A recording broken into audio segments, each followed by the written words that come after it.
Today I'm going to do a chainmail build, finally. I chose King Arthur's helmet from Monty Python and the Holy Grail. Holy Grail, Batman! Why, you might ask? Well, I already have coconut shells, so it's kind of like half the cosplay is already done. Starting out with EVA foam, obviously. I don't know, I got some new people from the Among Us builds who've never used it before. So, you know, it's always a new generation to learn stuff. So the first thing we're gonna do is cut off all these little puzzle pieces.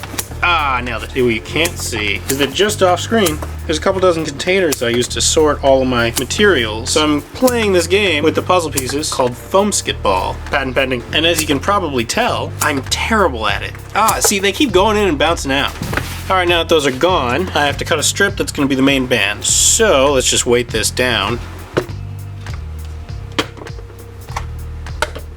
These are my 1, 2, 3 clocks. Get it? That's a joke for prop makers. First, I'm gonna make the crown because, well, I kind of have to do that to figure out how much chainmail to make. I cut a strip of foam from the bottom of a sheet of linking EVA foam floor mats. This was actually slightly shorter than the circumference on my head, so I had to fill in that gap with some scrap foam. I did some quick and dirty registration marks. After it's made cylindrical, it has to bend outward in a bit of a funnel. So I'm gonna use this puzzle piece offcut. Where are the gray ones? It doesn't matter, it's gonna be painted. I'm gonna have to glue it on at an angle like that, and then put these angled shims, which I think are left over from BD1?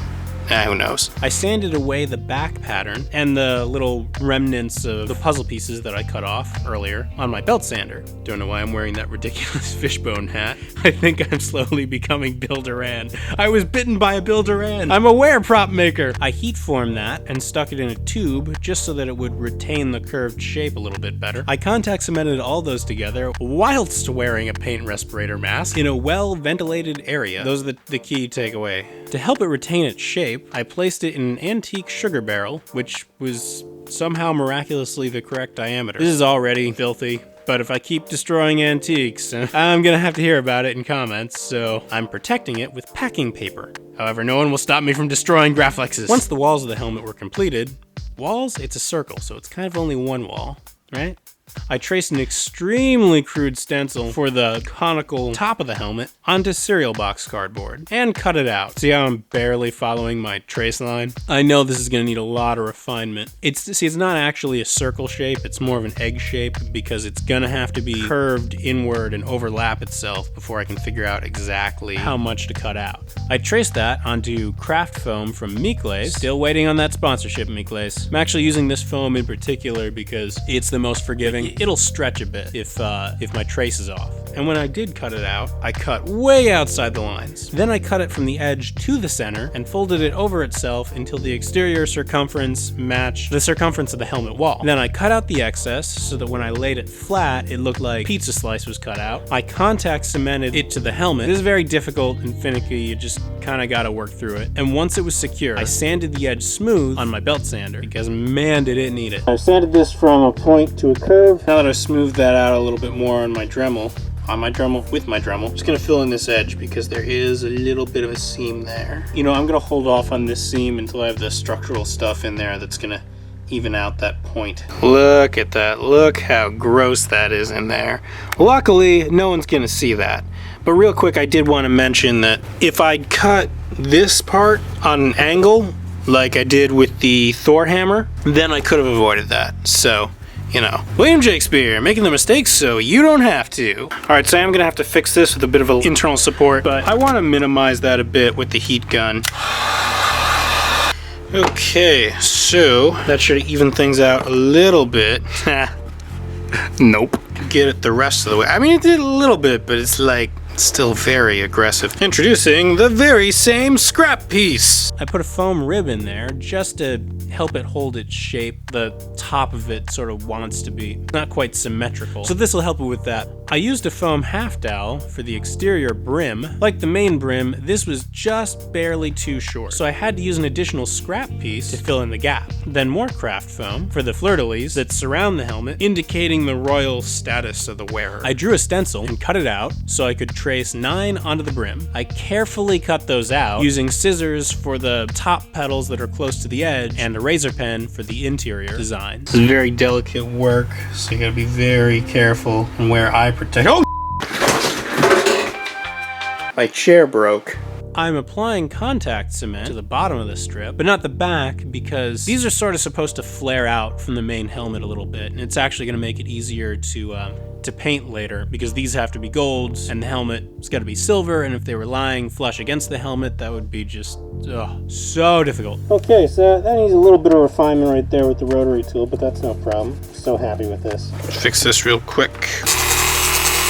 And I'm going to clean up those seams just a tad with filler material. First, I set aside some rivets for later, because the helmet actually does have some rivets. I've been using these in previous builds, like 4 or 5 previous builds just for rivets. Some of them are just the standard circle shape, which I believe I used on the Fallout laser. Some of them have a teardrop shape, which I thought were going to be useless, but I actually put a couple on the pommel of the Thor hammer. And unfortunately, there's not enough space to put the rivets where they're meant to go in the movie. But I mean, the Monty Python and the Holy Grail is not sort of meant for accuracy. I think there are cars in that movie, and no one has horses, so yeah, I only have enough surface area to put these in the center of the fleur-de-lis instead of off to the side. Oh well. Next, I paint it with gloss black acrylic house paint. This will take several coats, as the foam will absorb the first 2 layers, but in the long run, financially, gloss black acrylic house paint makes way more sense than spray-on plastic. You get way more coverage, it lasts way longer, it's a little bit less toxic in terms of fumes, so probably damaging the atmosphere less. I'm making this slow transition to only gloss house paint, which I'll go back on my word in just a minute. Okay, so this is 3 layers. How many fans can we have going at once? How about we at least shut down 2 of them? 2 out of 3? Can I be like 66% more professional?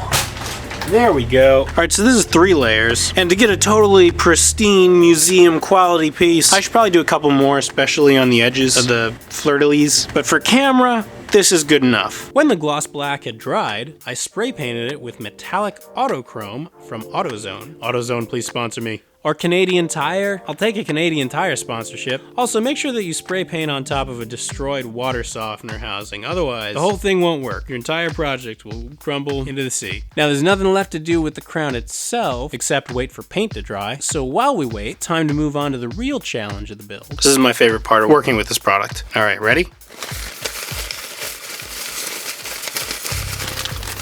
Yeah, I just did like 50% of the work. It's the simple things. I am going to be finding these things in my shop for years to come, and I'm okay with that. And thus began the long and arduous journey of linking the chainmail together. I'm complaining a lot, but seriously, Benny D's EVA foam chainmail is the best way to do chainmail. He's cut out like 90% of the work and 90% of the weight, which nobody ever thinks about when they're making props. I mean, at least not if they're a first-time prop maker. I get asked all the time about adding weight to props, and you don't want to do that because you gotta walk around with it all day. And this is just like, there's no comparison when it comes to weight. So one of the ways he's cut out the work is that vertically all the rings are already stuck together, so you just gotta attach them horizontally. Won't protect you much from Visigoths, but they're rarely a problem these days. Let's get these out of the way, shall we? This is just all gonna end in tears. Yeah, I got it. It's gonna be so much sweeping. 1.21 foam dots. How could I have been so careless? Okay, so one of the holdups to this project was I linked the first 2 pieces together, and I was like, okay, well now what? And I realized I did it wrong. What you should be doing, or what I found out worked better, is you kind of have to fold the circle in half to fit it through that one loop. Banana through. Banana through. And you do that all the way down. And you just do it layer after layer. It's gonna try and curve around, which that'd be interesting. They can make like a robot snake or something. So you are gonna have to weight it down, but eventually it'll flatten out once you get like some length to it. So as it's curling in on itself, I'm noticing this would make a really good sleeve. Okay, so that's 4 sheets. I don't think that's gonna be enough. I didn't account for it scrunching in and being like half of the width that it appeared to be on the sheets. I mean, it's no problem. It's just, it means I needed at least another 1, maybe 2 more. And given what my 1, 2, 3 clock says, I think I might leave that for tomorrow. So I had to take a break many times just because I don't know, I was getting like some kind of carpal tunnel or something, just from the small work. And the silver on the helmet was dry long before I finished, so I took a break to mask that off with scrap paper, and then I painted the fleur-de-lis gold. Then back to chainmail. So I got like a TV on in the background, or I'm streaming something, and this took literally all of Fellowship and Bender's Game to complete. Of course, I was taking breaks to, you know, eat. So not like I had an exact stopwatch going. All right, this is with an additional 2 sheets, which comes out to 24 inches? Because that should go all the way around my head, but it doesn't. I'm gonna actually give you this one. You don't really need a heat gun to make this one work because it's supposed to be curved. But it'll make things easier. Now I'm gonna sort of glue these together with Plastidip. Hopefully I'll use it up. And I know I've said 3 videos ago, I've said in this video that I'm not so keen on using it anymore, but I found 4 cans of unused Plastidip, and if I don't use them, then that's wasted patron money. So here we go. Oh, on that note, while I'm spraying this is as good a time as any for the patron scroll. This is amazing, and I'm really glad that I got a chance to do this, because I don't get an opportunity to do a lot of medieval stuff. But as much as I appreciate material donations, these videos are incredibly time-consuming and expensive to make, and they just would not happen without the financial support from my patrons. Specifically, I want to shout out Paul W. He made an enormous one-time donation in addition to the standard $1 patronage. That's really going to help out with the next big build, as well as the standard costs of making these, like paint and contact cement, which I don't know what contact cement just doubled in price. Well, I can assume what happened there. But at any rate, I use it up real fast. Okay, it looks like in-cam Jake has something to say. Let's watch. Alright, this is an experimental test of the metallizer Plastidip. When am I ever going to use it again? Sort of glued it down. Oh, it seems to be coming up. So the back looks like, oh, that's interesting. I don't know, maybe there's a use for that pattern. That reads as a bathroom mat to me. Gonna take off the masking, which surprisingly easy. Yeah, oh boy. There we go. Yeah, that worked out great. Because I don't want to sacrifice any of the length of this to the interior brim, I'm going to glue on this strip on the inside so I'll have the edge of this flush with the edge of the helmet. Oh no! Do you know what that is? That is an hour and a half of unnecessary work. I'm gonna have to trim that much off, which means I'm destroying at least 10 minutes of work that I won't be able to get back. At least I'll be able to save this one strip, which will have some use. Then I connected it to the inside rim of the helmet with contact cement. That was not a total catastrophe. Okay, I dig it. This is gonna want to pull up while it sets, so I'm gonna put this on a dummy head. And that's how I made King Arthur's helmet using Ben Eady's chainmail. If you're interested in trying this out for yourself, you can find a link to his chainmail in the description down below, as well as links to my Patreon, where you can support the channel, an Etsy store, where I'm offering templates for this helmet. And if you enjoyed this video, don't forget to like and subscribe, hit the bell icon to be notified of future builds. Thanks for watching, happy crafting, see you later. Camelot! On second thought, let's not go to Camelot. 'Tis a silly place.